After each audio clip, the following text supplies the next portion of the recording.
ओम साई नाथ। आप सब प्यारे भक्तों को मेरा प्यार भरा ओम साई नाथ। क्या हम भगवान को तभी याद करते हैं जब हमें दुख होता है? क्यों हम भगवान को सुख के टाइम पे याद नहीं करते? जब भी हमें थोड़ी सी भी तकलीफ़ होती है तो हम तुरंत भगवान को याद करना शुरू कर देते हैं, लेकिन जैसे ही हमारी तकलीफ़ दूर होती है वैसे ही हम भगवान को भूल जाते हैं, उसके नाम को भूल जाते हैं। और जैसे ही दुख आता है तो हम भगवान से मांगना शुरू कर देते हैं, हे प्रभु हमारी मदद करो। ऐसा नहीं, भगवान को हमें हर समय याद करना चाहिए, चाहे दुख हो या सुख हो। इसी प्रकार आज मैं आपको एक बहुत प्यारी सुखद घटना के बारे में बताने जा रही हूँ। एक बार मेरा सामना एक लड़की से हुआ। वह बहुत ही परेशान थी, बहुत दुखी थी। मैंने उनसे पूछा, क्यों दीदी जी क्या हुआ, आप इतनी दुखी क्यों हो? तो उसने बोला कि मैंने साईं बाबा जी से बहुत बार कुछ मांगा, लेकिन उन्होंने मुझे नहीं दिया। वह तो हर किसी की इच्छा पूरी करते हैं, हर किसी के मन की बात जानते हैं, हर किसी के मन के भाव को जानते हैं, लेकिन बाबा जी मेरे मन की पता नहीं क्यों नहीं सुनते। अब मैं बाबा जी से शिरनी मिलने आई हूँ। सोचा था कि जो भी शिरनी आता है वो कभी भी खाली हाथ लौट के नहीं जाता, लेकिन मेरे साथ कुछ अलग ही हुआ।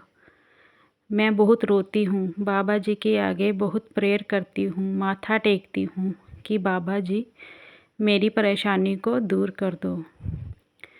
तब मैंने उनसे पूछा कि तुम्हें ऐसी क्या परेशानी है कि तुम इतनी दूर से चल के साईं बाबा जी के दरबार तक पहुँच गई। तब उसने मुझे बोला कि दीदी मेरी उम्र 35 साल की हो चुकी है, लेकिन अब तक मेरी शादी नहीं हो रही। इस कारण मेरे घर वाले मुझसे बहुत परेशान हैं, वह बहुत दुखी रहते हैं। अब तो उन्होंने मेरा जीना भी मुश्किल कर दिया है। हर समय मुझे डांटते रहते हैं, कुछ ना कुछ बोलते रहते हैं, जिसके कारण मैं बहुत दुखी हो गई हूँ।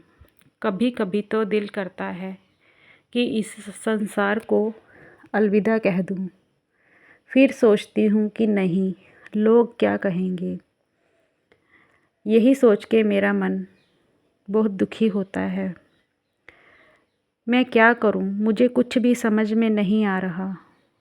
साईं बाबा जी भी मेरी नहीं सुनते। मैंने उनसे बहुत कहा पर वह मेरी बात नहीं मानते। अब तो धीरे धीरे करके मेरा उन पर से विश्वास भी उठना शुरू हो गया है। तब मैंने उसे कहा कि नहीं बहन, तुम घबराओ मत। बाबा जी जो करते हैं अच्छा ही करते हैं। हो सकता है उन्होंने आपके लिए कुछ बहुत ही अच्छा सोचा होगा, जो कि आपको समय आने पर मिल जाएगा। क्योंकि बाबा जी कहते हैं, समय से पहले ना किसी को कुछ मिला है और ना ही कुछ मिलेगा। जब उसका समय आएगा तब उसका मार्ग अपने आप ही खुल जाएगा, उसको वह चीज़ मिल जाएगी। लेकिन वह समझती नहीं, कहती मेरे मम्मी पापा मुझसे बहुत दुखी हैं। बाबा जी अगर अब टाइम नहीं है तो वो टाइम कब आएगा? उस टाइम आने का क्या फ़ायदा जब वक्त ही निकल गया हो। भगवान ना करे अगर मेरे माता पिता को कुछ हो जाए मेरे ही गम में, तो वो टाइम किस काम का। बाबा जी कहते हैं कि यह तो विधि का विधान है, जो हमारे विधान में लिखा गया है वह होके ही रहेगा, उसको कोई भी टाल नहीं सकता। और जो तुम्हारे जीवन में लिखा जा चुका है वह भी होके ही रहेगा। यह तुम्हारे पिछले जन्म के कुछ कर्म हैं, कुछ कांड हैं ऐसे, जिसका कि तुम्हें भुगतान करना ही पड़ेगा। ऐसा नहीं है कि तुम्हें वह नहीं मिलेगा, मिलेगा, लेकिन उसके लिए तुम्हें कुछ संघर्ष करना पड़ेगा। यह सब सुन के मेरा मन बहुत दुखी हुआ और मेरी दिल से यही दुआ निकल रही थी कि बाबा जी, यह बहुत दुखी है, बहुत परेशान है, इसकी आप सुन लो।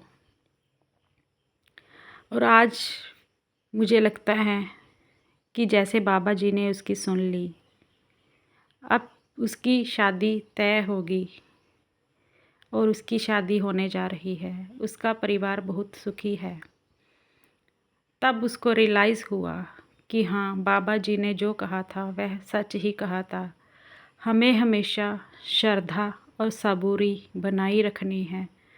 अगर हमारी भक्ति में श्रद्धा नहीं होगी और हमारे अंदर सब्र नहीं होगा तो वह भक्ति हमारी व्यर्थ है।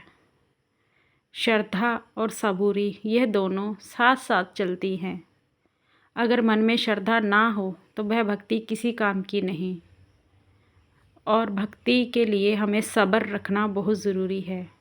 ये नहीं है कि हम आज अगर कुछ मांगते हैं तो वह चीज़ हमें अभी मिल जाए, ऐसा नहीं है।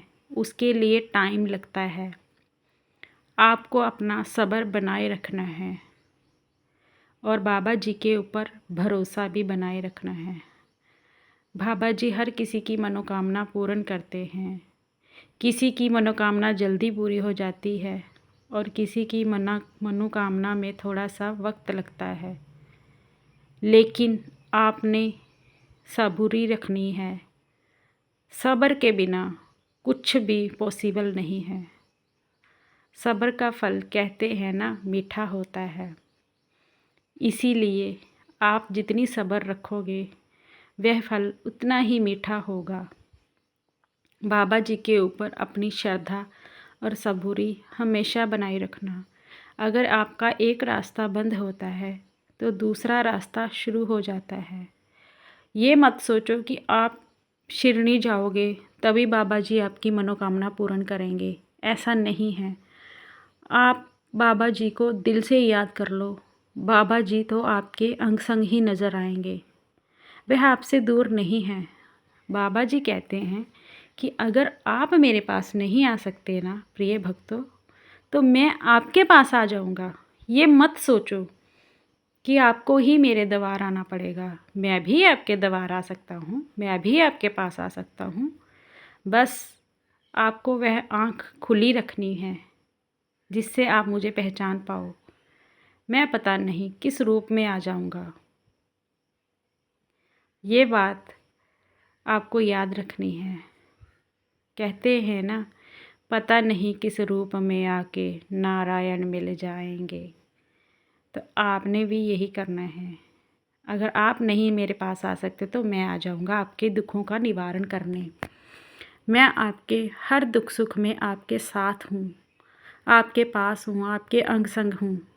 आपको हमेशा भरोसा बनाए रखना है। यह भरोसा कभी नहीं टूटने देना।